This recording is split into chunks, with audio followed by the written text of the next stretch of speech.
안녕하십니까. 로마서 8장입니다. 8장에서는 그리스도와 연합해서 세례를 시키고 그 의의 결과가 어떻게 되는지 설명하고 있습니다. 그리스도와 한 몸을 이루게 된 하나님의 의의 결과를 보여줍니다.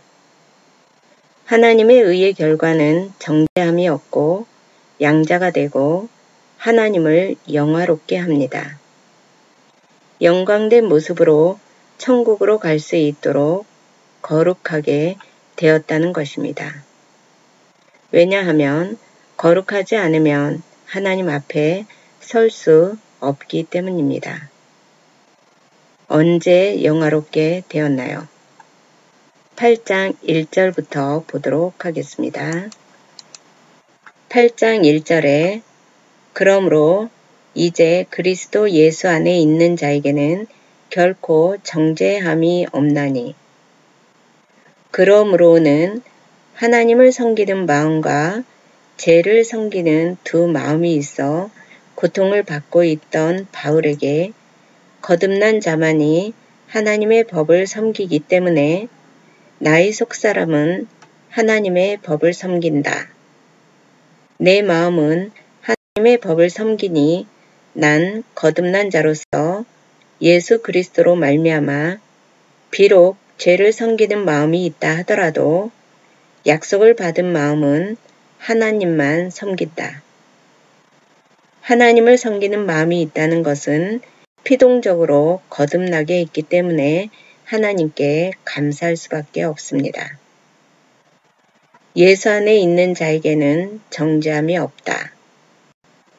정죄란 우리에게 죄가 없다는 것이 아니고 우리에게 죄는 있는데 사면해졌다. 죄가 없다고 정해준 것입니다. 창조자로서 죄를 정하기도 하시고 속죄도 하시는 하나님께서 죄로 정하지 않는다는 것입니다. 창세전에 의롭다고 인침을 받고 그리스도 안에 있는 자들에게는 정죄함이 없습니다. 영원히 하나님의 영화로운 경륜 속에서 살게 되는 것입니다. 구습이 남아서 겉사람은 계속 죄가 드러나지만 그리스도의 영이 내 속에 있기 때문에 내 속에 있는 성령이 드러나면 죄도 드러나지 않습니다. 말씀을 통해 깨닫게 되면 행하는 것마다 하나님의 의가 승화되어집니다. 승화도 우리의 노력이 아니고 성령이 하게 하십니다. 육신의 소욕이 있을 때는 계속 죄가 드러납니다. 믿지 않는 자들은 겉과 속이 하나이며 영은 없고 영과 육이 100% 한 덩어리로 붙어 있습니다. 그러나 믿는 자들은 거듭났기 때문에 영과 육이 분리되어 조금이라도 영이 육 밖에 나와 있고 점점 자라납니다. 영과 육 사이에 마음이 있어 마음은 육에 붙어 있기도 하고 영에 붙어 있기도 합니다. 사도 바울도 영과 육 사이에 왔다 갔다 한다고 기록하고 있습니다. 이스라엘 사람은 애굽에서 나와 홍해를 건너 세례를 받고 그리스도와 한 몸이 되었는데도 말씀이 없으면 다시 옛사람으로 돌아가자. 애굽으로 돌아가자. 죽어도 애굽에서 죽자라고 하였습니다. 일주일이면 들어갈 수 있는 가나안 땅을 40년 기간 동안 광야를 거치게 했습니다. 가나안은 천국의 모형입니다. 가나안에 가기 위한 광야 40년 여정은 믿는 자들이 고난받는 모형입니다. 우리도 세례받고 거듭났지만 바로 천국에 가지 못하고 이 땅에서 광야 생활을 하고 있는 중입니다. 육신을 벗어야 천국에 갈 수 있고 육신을 벗기까지 광야 40년 기간이 필요합니다. 광야 40년 기간은 천국 가기까지 육신을 벗는 기간입니다. 믿는 자의 죽음이란 가나안 땅을 가기 위해 육신을 벗는다고 표현할 수 있습니다. 2절에 이는 그리스도 예수 안에 있는 생명의 성령의 법이 죄와 사망의 법에서 너를 해방하였음이라. 이는은 1절에 결코 정죄함이 없는 이유를 설명합니다. 그리스도 예수 안에 있는 자들에게 결코 정죄함이 없는 이유는 이미 홍해를 건너 거듭난 상태이기 때문에 우리가 광야 어디에 있든지 죄를 죄로 여기지 않습니다. 육신을 벗기 전까지 죄가 드러나도 하나님께서는 그리스도 안에 들어온 자에게는 결코 죄를 정하지 않습니다. 왜 죄로 여기지 않을까요? 그리스도 예수 안에 있는 자들은 생명과 성령의 법이 예수 믿기 전 죄와 사망의 법에 있던 우리들을 해방하였기 때문입니다. 정죄함이 없기 때문에 죄와 사망의 법은 우리에게 적용이 되지 않습니다. 완전 해방이 되어 새하늘과 새 땅은 우리 것이라는 믿음으로 살게 되는 것입니다. 죄악, 사망과 연합되어 있다가 생명이신 그리스도와 연합이 되어 그리스도의 지체가 된 것입니다. 하나님이 세상 모든 믿는 자들의 죄를 전부 받아 그리스도에게 씌어서 율법의 요구를 다 이루었기 때문에 우리는 의인으로 칭해졌습니다. 3절에 율법이 육신으로 말미암아 연약하여 할 수 없는 그것을 하나님은 하시나니 곧 죄로 말미암아 자기 아들을 죄 있는 육신의 모양으로 보내어 육신의 죄를 정하사. 육신으로 말미암아 연약하여 할 수 없는 그것을의 그것은 무엇인가요? 우리가 영생을 얻기 위하여 죄인에서 의인이 되기 위해서 우리가 해야 하는 것을 말합니다. 그것은 우리는 죄 덩어리이기 때문에 우리 힘으로는 얻을 수 없습니다. 우리는 속죄 제물이 될 수 없는 것입니다. 우리의 힘으로는 죄를 사함 받을 수 없습니다. 이유는 우리의 육신이 약하여 죄를 짓지 않을 수가 없기 때문입니다. 겉사람이 있는 동안에는 죄가 계속 드러나게 되어 있습니다. 죄와 사망에 잡혀있는 우리의 원래 모습입니다. 하나님은 하시나니 하나님께서는 어떻게 무엇을 하시나요? 곧 죄로 말미암아 자기 아들을 죄 있는 육신의 모양으로 보내어 육신의 죄를 정하사. 중요한 것은 죄 있는 육신의 모양, 형태를 예수님이 입으셨다는 것입니다. 택자들에게 예수님이 죄를 입고 오심은 복음 중의 복음입니다. 그것은 하나님의 무궁한 사랑을 보여주시는 것이기 때문입니다. 하나님의 아들 그리스도에게 육신의 몸을 입혀서 이 땅에 보내시고 세상의 모든 죄를 다 덮어씌워 죄인으로 정하는 일을 하셨습니다. 그리스도께서 이 땅에 육신의 옷을 입고 와서 우리의 죄를 위해 희생의 제물이 되게 한 것입니다. 신성은 예수님의 본성이며 인성은 하나님의 은혜와 사랑을 드러내기 위한 계시적인 차원에서 입으신 것으로 볼 수 있습니다. 이단이란 무엇인가요? 그리스도의 인성을 부인하거나 신성을 부인하는 것입니다. 그리스도의 신성을 부인하는 자들에게 예수는 신인가? 라고 물으면 아니다. 우리와 같은 인간이라고 합니다.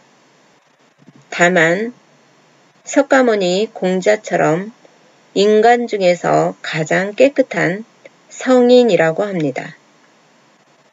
인성만 인정하는 자들은 그리스도의 성인 모습인 인성만 본받자고 합니다.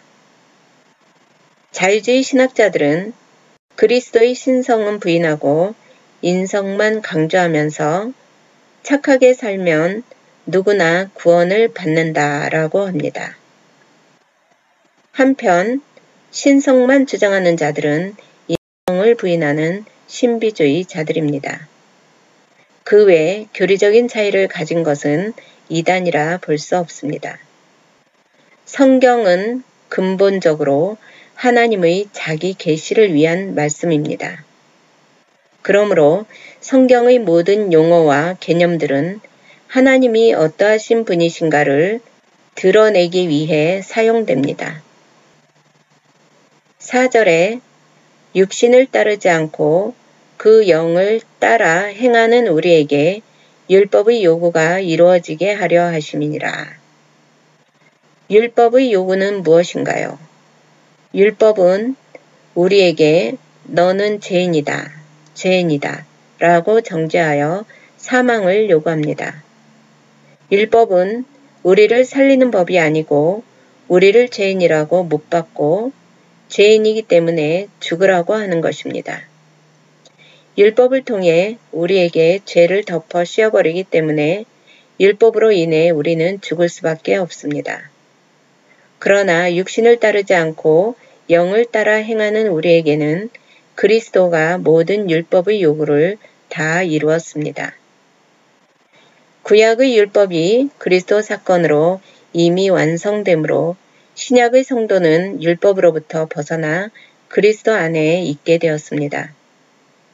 갈라디아서는 이를 다음과 같이 설명하고 있습니다. 내가 율법으로 말미암아 율법을 향하여 죽었나니 이는 하나님을 향하여 살려 함이니라. 내가 그리스도와 함께 십자가에 못 박혔나니 그런즉 이제는 내가 산 것이 아니요 오직 내 안에 그리스도께서 사신 것이라. 이제 내가 육체 가운데 사는 것은 나를 사랑하사 나를 위하여 자기 몸을 버리신 하나님의 아들을 믿는 믿음 안에서 사는 것이라. 갈라디아서 말씀처럼 그리스도가 율법의 저주를 받아 십자가에 죽으실 때 우리 성도들도 함께 죽었고 그리스도와 함께 부활하였습니다. 그러므로 이제는 하나님의 아들을 믿는 믿음 안에서 사는 것이지 율법 아래 있지 않습니다.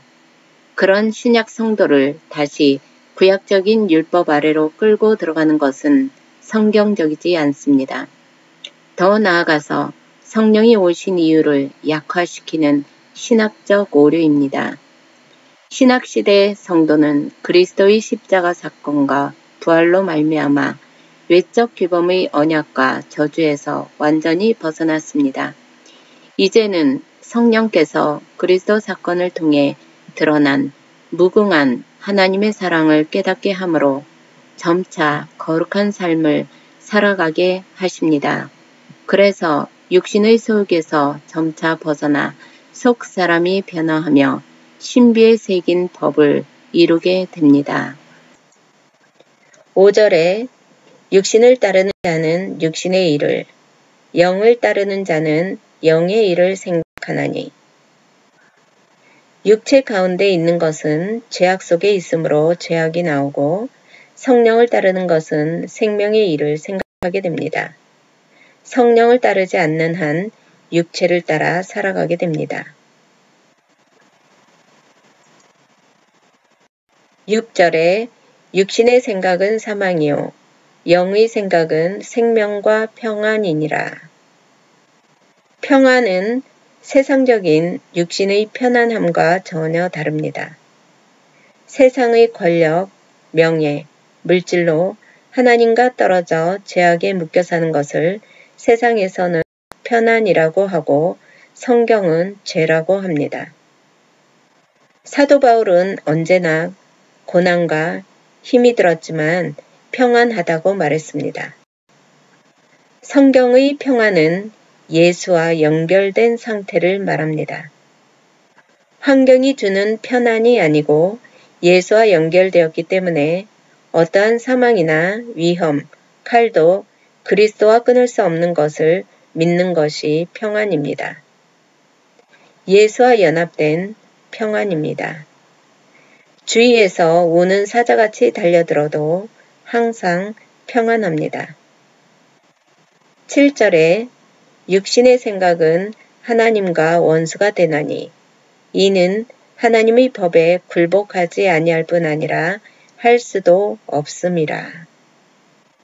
육신의 생각이 왜 하나님과 원수가 될까요? 육신의 생각은 내가 주인이 되기 때문에 본인이 주인이 되는 행동을 합니다. 그래서 하나님 편에서의 선을 행할 수가 없습니다. 하나님 편에서의 선이 인간에게도 선이 되어야 하는데 하나님 편에서의 선이 인간에게 선이 되지 않는 것은 원수가 되는 것으로서 하나님의 일을 할 수가 없는 것입니다. 하나님의 의를 드러내기 위해서 하는 것은 믿음으로 행하는 것이고 믿음으로 행치 않는 것은 하나님의 선과는 상반되는 것으로 하나님께 모두 죄입니다. 남에게 선행을 베푸는 것도 자기의 의를 내세우기 위해서 하는 것이면 아무리 통큰 기부를 하고 희생과 봉사를 많이 하는 자도 하나님께는 죄인이고 심판을 받습니다. 세상의 윤리 기준과 죄의 잣대는 하나님과 원수가 됩니다. 기독교 외의 종교에는 그 종교가 가리키는 계율, 율법이 있습니다. 그 율법을 기록한 책이 있고 그 책을 경전이라 합니다. 그 종교의 잣대로 계율을 행하면 그 종교 안에서는 의인이 됩니다. 경전이 없는 종교는 샤머니즘이라 합니다. 기독교에서의 의의 기준과 죄의 기준은 세상과는 정반대입니다. 기독교 외에는 모두 상대 종교로서 기독교는 절대 종교입니다. 기독교 밖에서도 구원이 있다는 자들은 도덕과 윤리대로 깨끗하게 살고 사회 정화를 위해 착하게 살면 얼마든지 구원이 있다라는 인본주의 신학자입니다. 신은 이 땅을 인간에게 맡겨놓고 멀리 떠나 있다고 합니다. 이는 하나님의 법에 굴복하지 아니할 뿐 아니라 할 수도 없음이라. 육신의 생각이 하나님과 원수가 되는 이유는 육신의 생각은 하나님의 법에 굴복하지 아니하고 할 수도 없기 때문입니다. 감사합니다.